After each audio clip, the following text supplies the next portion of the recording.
He says they appear to be making the rings. This is one of the rings inside. I think this is the B ring. Bertrand says he thought they were probably making the rings. I said, Norman, you ever consider the possibility they may be mining the rings?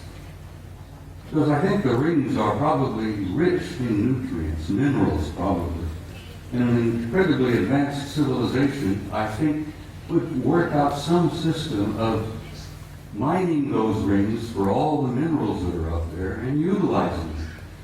Because space is filled with wealth, energies of all kinds. They never have to dig another hole in the ground like we do down here. Space is filled with energy. This is 2,000 miles long, and here on this end there seems to be something like an exhaust or a flare of energy of some kind. It's probably a result of engines of some type inside this thing. But whatever it's doing, it's there, and it's a recognition and a representation of an advanced intelligence. And that's one of the things they don't want you to know, that we are confronting and relating with an intelligence that's so far beyond our own. We're looking at and talking about what's known as a Type 2 civilization. Now, for your own interest, I suspect most of you suspect this, that you are all members of a 0-0 type civilization. Beyond us, hopefully in a century or two, we might become a Type 1. But this is a representation of a Type 2 civilization. And Michio Kaku, the famous Japanese-American physicist in New York, has put out this concept about Type 0, 0, 1, 2, 3, and 4 of the kind of advanced cultures and civilizations we will probably meet out there. Well, in probably meet out there, we've already met them. They're here. They're in our midst.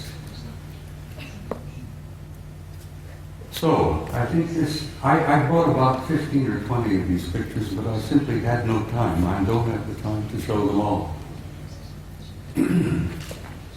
But I've shown a few here, and I think I've piqued your curiosity. And I think most of you are pretty bright people, and you know you've been conned. You know you've been lied to. You're not fools. And I think you know who you are and why you're here and where you're going.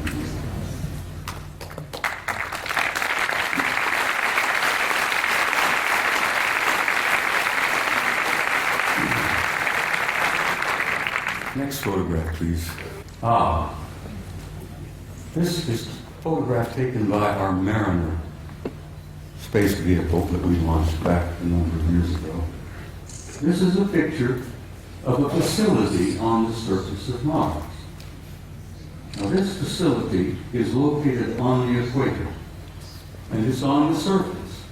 And those of us who studied it, we discuss it with each other, we call it the airport. And I said, this is the parking lot. This is the administration building here. This is the main terminal here. And I imagine it's a pretty busy facility, you know, ships coming and going. But it's not an airport, it's very likely a spaceport. It's on the surface and it's on the equator of Mars. And if you're ever interested in launching a vehicle from a planet, you put it on the equator and you take advantage of the rotation of the planet to assist in the launching of your vehicle. You can take the momentum of the movement of the planet and it helps you get the thing off the ground. So it's exactly on the equator, it's on the surface, and it's massive in size. So maybe that is a parking lot, I don't know. Maybe that's the admin building, but there's something going on Mars. And I've been going back and forth with Richard Hoagley now for years, where Richard, who I know most of you are aware of, is convinced that Mars is covered with ruins. Well, it is. But it's not just ruins. There are things going on that planet. On the surface, under the surface, continuously. Next picture, please. This was published in a German magazine, but this is a Soviet photo. This is from their Phobos 2 spacecraft. This is a city under the surface of Mars that is the size of Chicago. Chicago is one of our biggest cities. Several million people live in Chicago. This is under the surface. You can see the city block. You can see the breakdown here, portions of the neighborhoods, whatever it is. But it's generating an enormous amount of heat. And they picked this up on the infrared when Phobos is going around the planet snapping pictures like crazy. And the Soviets were pretty open about releasing some of their photos, contrary to the United States, where lying has become a fine art. Don't get me started on my politicians. Phobos 2, city on Mars, under the surface. You can see the streets, Broadway, First Avenue, whatever. People have said, well, who was there? And I says, for God's sake, it's the Martians who were there. What a silly question to ask. Who's there? Let's go there. Now, I love this picture. I'm in love with this lady. Your ancestors and mine called her Gaia. She was feminine. She was a goddess. She was sacred. This beautiful lady has a respiratory system. She has a circulatory system. And she has a heart. And she's our source of life on this planet. We needed her. We need her now. We wouldn't be here if it were not for her.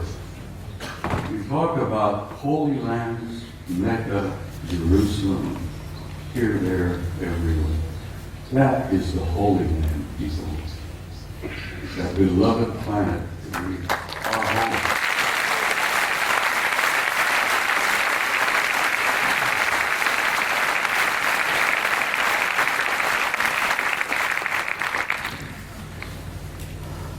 Next picture, please.